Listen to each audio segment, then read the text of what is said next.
Hi, everyone. Welcome back.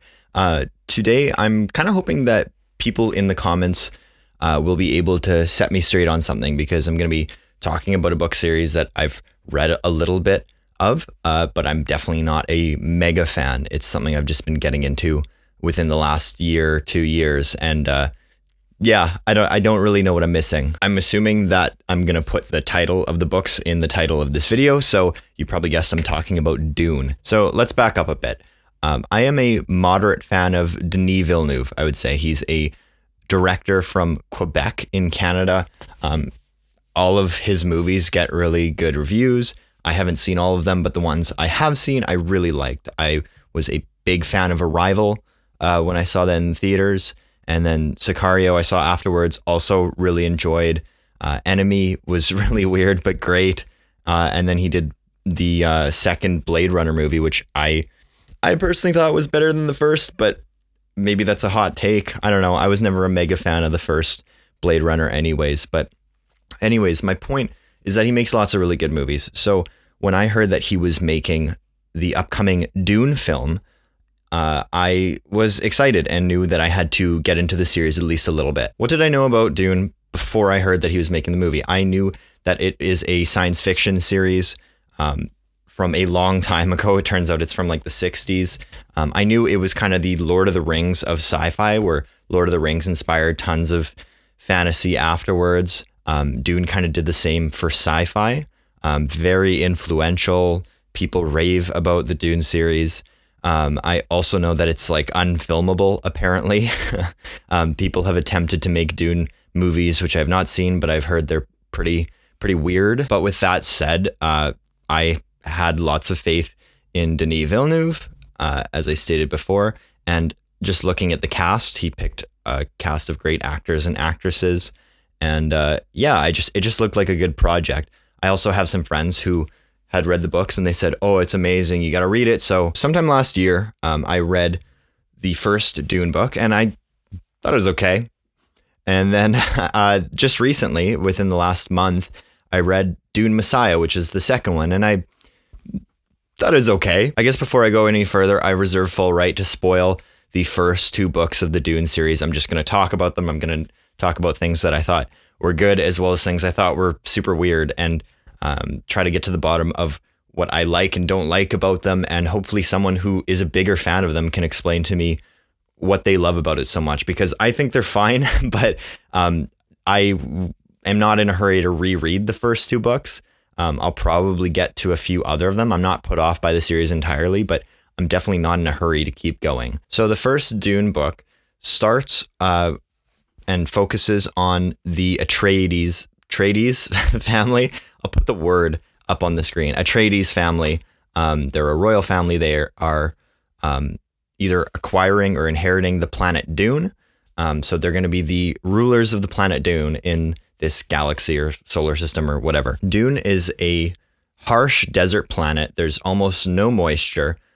Brutal creatures live on it. There's these giant sandworms that eat people if you stand on the sand, which the planet's covered in sand, so you got to stand on sand. The planet is the only source in the known universe of this drug called spice. It grows, I guess, underneath the sand, and you harvest it, and people ingest spice, and it gives humans like slightly prescient abilities. You can see the future slightly, which for reasons unexplained, you need spice to travel through space. To be a pilot of a spaceship at like light speed, you have to kind of see the future slightly and adjust to that, which, I mean, just on the face of it, makes sense, I guess. Because Dune is the only planet in the known universe that can create spice, it's got a big chunk of the galactic economy, I guess. Whoever owns the planet Dune is going to make a lot of money. Because of that, it's also highly sought after by other guilds and kingdoms and whatnot. So the book starts with House Atreides inheriting the planet Dune. They pretty much immediately have a target on their head. So immediately, a lot of the appeal of these books is somewhat similar, at least, to like Game of Thrones. There's some political intrigue there, which honestly, it is one of the most interesting parts of the book to me. The world building is also super impressive. I wouldn't say it's explained in the most coherent way possible in the first book. It kind of just trusts that you already know some stuff going in, and then it's got this encyclopedia at the back that explains stuff that you need to know to understand the book. So when you're starting the first book, there's a lot of flipping between your page and the very back to understand the history of the universe. I think that's a little bit silly. Having said that, it's very impressive, the world that Frank Herbert builds in this book. It's very in-depth and detailed. There's a lot of history and there's a lot of rationale for, because of how things played out in the past, this is how people are now. And one thing that I found immediately interesting about the first book is that it's a sci-fi book. It's set in space and there's interstellar travel, but it's also kind of a fantasy book. It's not very sci-fi. Computers are not allowed in the universe of Dune. Way in the past of the Dune universe, there was some kind of artificial intelligence revolt. There was a big war, presumably lives lost. And because of that, people are not allowed to create artificial intelligence. Computers don't exist. But because there's no computers, people have gotten really, really good at training people to become human computers. So there's people called mentats. They don't have to be any specific race as far as I know, but they just train from a young age to think in a very logical, computational way, and they're basically human computers. That's really cool. That makes a lot of sense. If computers were banned because of an AI revolt, then people would find other ways to make calculations. So that's just one example of a lot of world building that makes sense. And yeah, I don't know, it's good. As you learn more about how brutal the desert planet Dune is, you learn more about the cultures that have lived on the planet for long spans of time, and the way in which the Freeman people, they're called, the cultures they formed make a lot of sense. If you were raised on a planet where moisture was precious, this is how you would act. And so just like a very small example, shedding a tear for somebody who is passed is like a sign of really intense care and compassion for that person, because shedding moisture is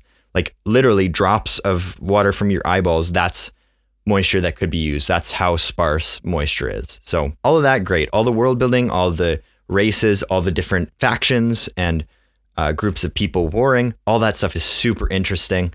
I really, really appreciate all of it. I feel like it's a lot of really interesting ideas wrapped in a book that I don't think is very engaging. So where do I even begin? The characters in Doom don't feel like characters to me. I know they're technically all aliens, so there's no stated need that the characters of this book need to act like human beings, but nobody acts like human beings. And I guess that's fine. You can write sci-fi with very alien creatures that don't behave the same way, but to me, it just doesn't make for a very engaging story. Some of the characters' reactions to other people are just like ridiculous. Like someone will snap at someone for how they said something, and it's like, that doesn't make any sense that you would be that furious. Especially some of these characters are in positions of high political power, where like presumably you wouldn't want to be flipping your lid at everyone speaking to you, because there's a lot of negotiation. Sorry, my brain just collapsed. There's also characters that will make decisions that don't make sense to me. And a lot of the time it's because the character is written to be hyper intelligent. So like, I feel like Frank Herbert gets away with character actions not making sense because they're highly intelligent. And like, he basically just says, we can't comprehend why someone would behave that way, because it's their highly evolved big brains. It's like every character in this book is playing 4D chess at all times.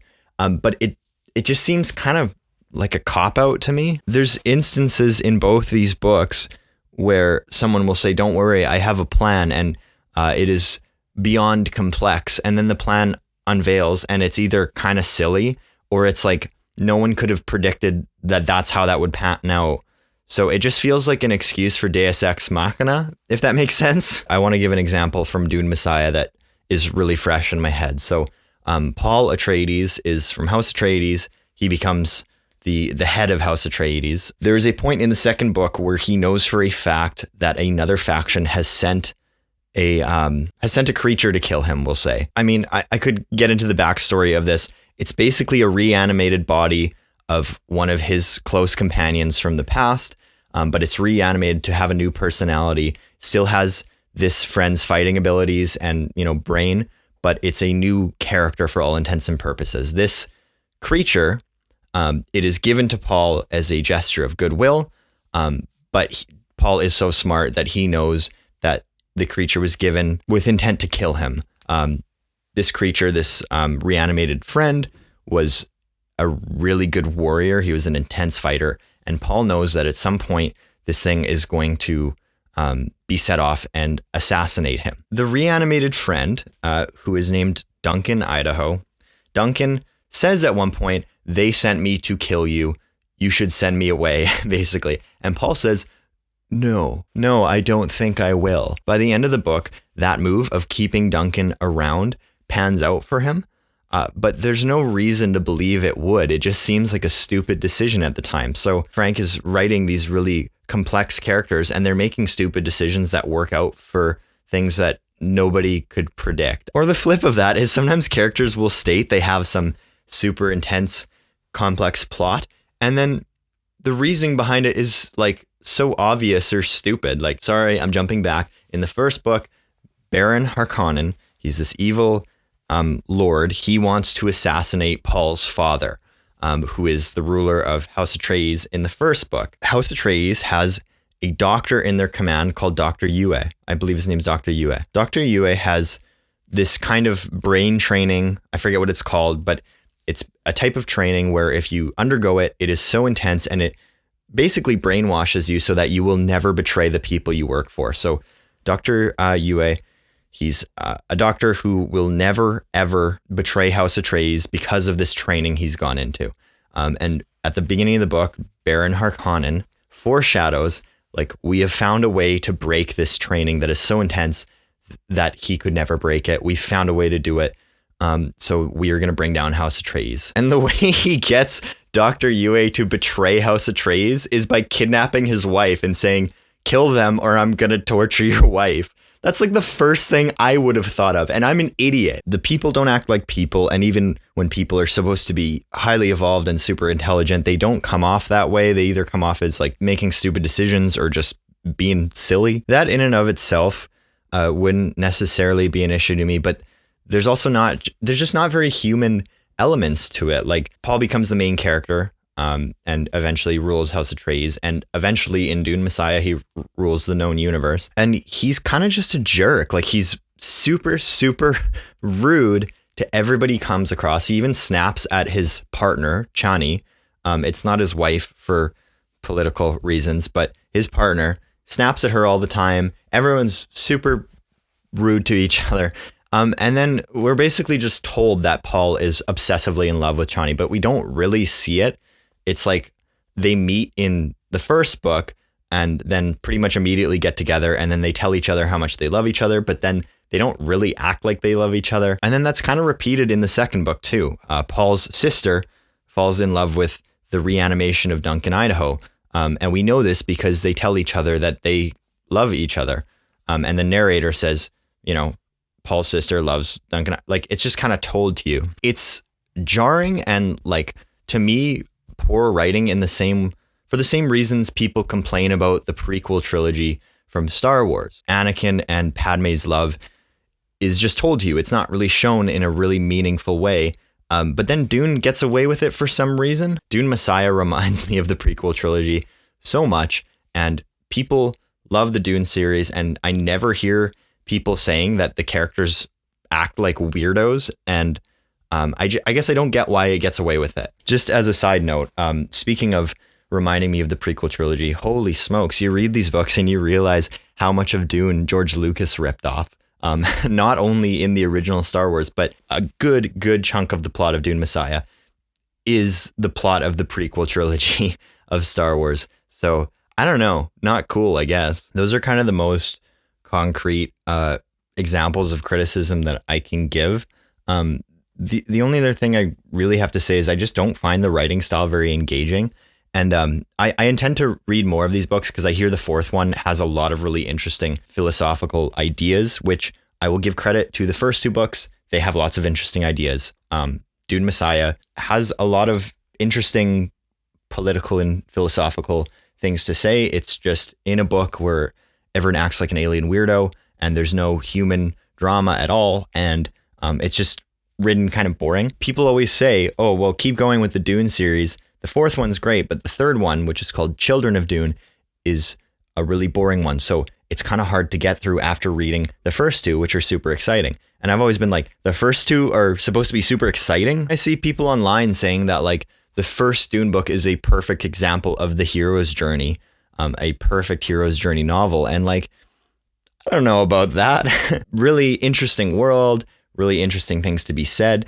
I wouldn't say that it's like a really exciting sci-fi novel. It's interesting. Regarding the comparisons to the Lord of the Rings, where Lord of the Rings kind of preceded other fantasy books, and fantasy that comes afterwards basically all takes inspiration from it.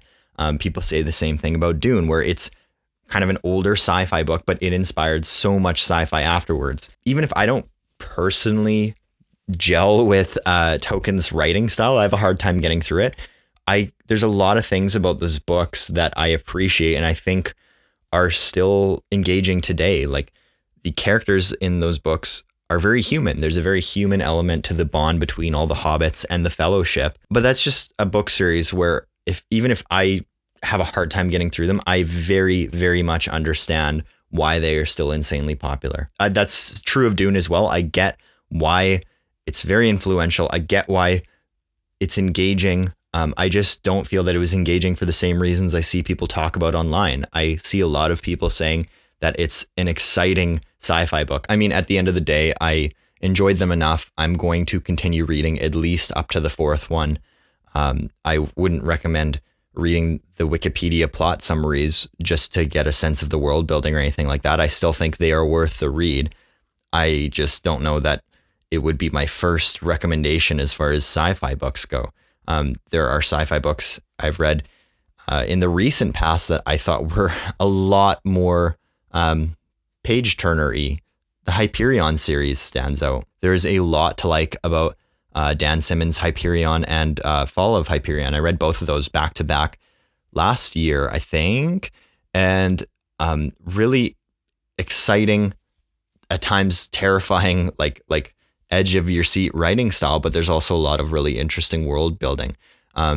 There's criticisms to be made about those books as well, but I just found it way easier to just whip through those, whereas Dune took me a fairly long time and Dune Messiah took me not that long, but it's not a very long book in comparison. My point in this video is not to tell people that Dune is bad. It's not. I like it. I'm just curious, am I crazy here? Like, there's a reason I'm like, it's okay, and everyone else is like, it is great. It is one of the greatest sci-fi series that has ever existed, and I'm not seeing that reason. So if someone can please explain to me, that'd be much appreciated. It could be a case of it's just not for you, which is also reasonable. I'm just curious what people have to say. Why do you like Dune? Again, I hope I didn't make it seem like I hate Dune. I like it. I don't know. I kind of wish I liked it more because there's lots of cool stuff to it that I just wish I enjoyed it more. That's all I got for you. Big rant about Dune. Hopefully you enjoyed it. Please tell me what you like about Dune. Thanks very much for watching. As always, take care.